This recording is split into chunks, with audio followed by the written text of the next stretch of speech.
इसी कड़ी में आगे देखेंगे दूसरा परमाणु परीक्षण 11 मई 1998 को भारत ने अपनी परमाणु अस्त्र सज्जता सिद्ध करने के लिए पोखरण में दूसरा परमाणु परीक्षण किया। अर्थात अपने आप को शक्तिशाली साबित करने के लिए, अपनी परमाणु ऊर्जा को साबित करने के लिए यहाँ पर 11 मई 1998 ईस्वी में भारत ने दूसरा परमाणु परीक्षण की शुरुआत की और इसी दिन 3 परमाणु परीक्षण किए गए।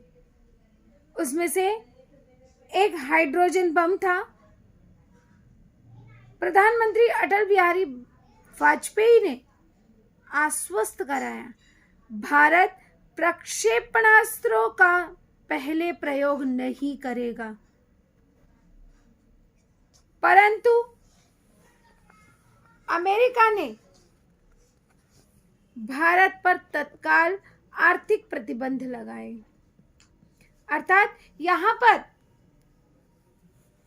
अटल बिहारी वाजपेयी ने बताया कि भले उन्होंने परमाणु ऊर्जा की शक्ति प्राप्त की है, किंतु भारत कभी भी किसी पर भी परमाणु बम से आक्रमण नहीं करेगा, क्योंकि इसके परिणाम जो है वो बहुत ही दुर्गामी होते हैं।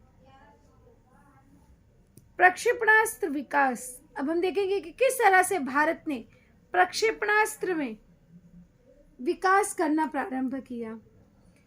तो पृथ्वी वर्ष 1988 में पृथ्वी नाम का प्रक्षेपणास्त्र और वर्ष 1989 में अग्नि प्रक्षेपणास्त्र का सफल परीक्षण हुआ। यहाँ पे खाली स्थान के लिए पूछा जा सकता है, ये नाम है पृथ्वी और अग्नि। तो वर्ष 1988 में खाली स्थान प्रक्षेपणास्त्र और का निरीक्षण हुआ पृथ्वी, और जब आएगा वर्ष 1989 में खाली स्थान प्रक्षेपणास्त्र का सफल परीक्षण हुआ अग्नि। संपूर्ण विश्व का ध्यान भारत के पारमाणविक प्रक्षेपणास्त्र विकास कार्यक्रम की ओर खिंच गया। इसमें integrated guidance missile development programme, जिसे कहा जाता है IGMDP, अर्थात I for integrated, G for guided, M for missile, D for development and P for programme के अंतर्गत, यहाँ पे IGMDP के अंतर्गत प्रक्षेपणास्त्र विकास का कार्यक्रम प्रारंभ किया गया और उसके अनुसार रक्षा अनुसंधान और विकास संस्थान, अर्थात डिफेंस, अब D फॉर डिफेंस, यहाँ पे D for defence, R for research, defence research and development organisation, जिसे कहा जाता है रक्षा, डिफेंस अर्थात रक्षा, रिसर्च अर्थात अनुसंधान, एंड डेवलपमेंट मतलब विकास, O फॉर ऑर्गेनाइजेशन, ने प्रक्षेपणास्त्र निर्माण को प्रारंभ किया। और ये सभी कार्य डॉक्टर APJ अब्दुल कलाम के नेतृत्व में सफल हुआ, जिसके कारण आज भी मिसाइल मैन के नाम से डॉक्टर APJ अब्दुल कलाम को जाना जाता है। उसका प्रमुख कारण यही है। इसके आगे चलकर पृथ्वी 1 जमीन से जमीन पर मार करने वाली मिसाइल, जिसका नाम था जब जमीन से जमीन पर युद्ध चलता है, तो यहाँ पर पृथ्वी 1, दूसरी मिसाइल का नाम था, थल सेना को दिया पृथ्वी 2, वायु सेना को, और यहाँ पर पृथ्वी 3 नौसेना को सौंपी गई।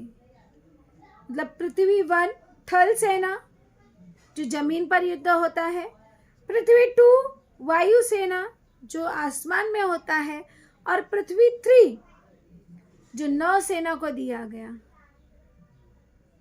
तो पृथ्वी प्रक्षेपणास्त्र का क्षमता 500 से 1000 किलोमीटर विस्फोटक वहन कर ले जाने वाली थी, अर्थात 5000 किलो विस्फोटक पदार्थ अपने साथ लेकर जाने वाली, ऐसी उन्होंने पृथ्वी 1, पृथ्वी 2, पृथ्वी 3 इस तरह की प्रक्षेपणास्त्र बनाए, रॉकेट बनाए। न्यूक्लियर बैलिस्टिक मिसाइल द्वारा पृथ्वी प्रक्षेपणास्त्र मतलब मिसाइल को 150 से 300 किलोमीटर की दूरी तक लक्ष्य साधना संभव हुआ। तो इतना शक्तिशाली भारत को बनाया गया। भारत सरकार ने रक्षा विभाग के अंतर्गत वर्ष 1958 में रक्षा अनुसंधान और विकास संस्थान अर्थात defence research and development organisation की स्थापना हुई। रक्षा विभाग के संबंधित साधन, उपकरण और अस्त्र शस्त्र के विषय में देश को आत्मनिर्भर बनाना इस संस्था का उद्देश्य था।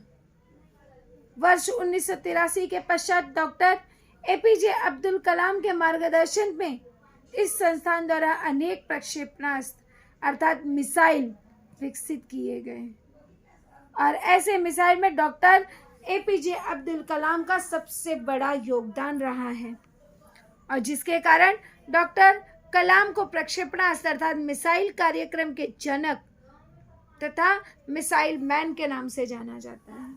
तो यहाँ पे एक वाक्य के उत्तर के लिए हमारा प्रश्न बनता है कि मिसाइल मैन के नाम से किसे जाना जाता है? तो मिसाइल मैन के नाम से डॉक्टर एपीजे अब्दुल कलाम को जाना जाता है। इसी कड़ी में हम आगे देखेंगे अग्नि कि अग्नि किस तरह से कार्यरत थी। चीन और पाकिस्तान को भारत की प्रक्षेपणास्त्र अर्थात मिसाइल सामर्थ्य का अनुमान हो, अर्थात वो भी इससे परिचित हो, भारत की सीमा सुरक्षित रहे, और इसीलिए अग्नि-1 का परीक्षण किया गया। तो यहाँ पर एक प्रश्न बनता है कि अग्नि-1 का परीक्षण क्यों किया गया? तो अग्नि-1 का परीक्षण चीन और पाकिस्तान को भारत की प्रक्षेपणास्त्र सामर्थ्य का अनुमान हो और भारत की सीमा सुरक्षित रहे, इसलिए अग्नि-1 का परीक्षण किया गया। इस सामरिक प्रक्षेपणास्त्र का इसका लक्ष्य था 700 किलोमीटर का था। इसके बाद इससे भी अधिक शक्तिशाली अग्नि-2 और अग्नि-3 की निर्मित की गई। जिस तरह से यहाँ पर पृथ्वी 1, पृथ्वी 2, पृथ्वी 3 की रचना की गई, उसी तरह से यहाँ पर अग्नि-1, अग्नि-2, अग्नि-3 की निर्मित की गई। आगे चलकर आकाशनाग प्रक्षेपणास्त्र अर्थात आकाशनाग मिसाइल, तो जमीन से आकाश में प्रहार करने के लिए वर्ष 1990 में आकाश प्रक्षेपणास्त्र का निर्माण किया गया। अब यहाँ पे एक प्रश्न बनता है कि आकाश प्रक्षेपणास्त्र का निर्माण क्यों किया गया? तो जमीन से आकाश में प्रहार किया जा सके, इसलिए वर्ष 1990 में आकाश प्रक्षेपणास्त्र का निर्माण किया गया। 30 किलोमीटर की दूरी और 720 किलो के विस्फोटक पराध्वनि की गति से ले जाने की क्षमता इस प्रक्षेपणास्त्र में थी, अर्थात यह अपने साथ अधिक विस्फोटक पदार्थ लेकर जा सकता था। शत्रु के पैटर्न्स टैंक नष्ट करने के लिए फायर एंड फॉरगेट स्वरूप के नाग प्रक्षेपणास्त्र तैयार किए गए, और इस तरह से प्रक्षेपणास्त्र निर्मित के लिए सैनिक दृष्टि से भारत को सुरक्षित किया गया। तो इस तरह से हमारी भारतीय सेना जो है वह सुसज्जित हुई, शक्तिशाली बनी। इसी क्रम में हम आगे देखेंगे अंतरिक्ष अनुसंधान। तो केरल राज्य के थुम्बा स्थित थुम्बा इक्वेटोरियल लॉन्च सेंटर से Indian national committee for space research, इस संस्था ने भारत में प्रथम आविष्कृत अग्नि रॉकेट का वर्ष 1961 में सफल परीक्षण किया।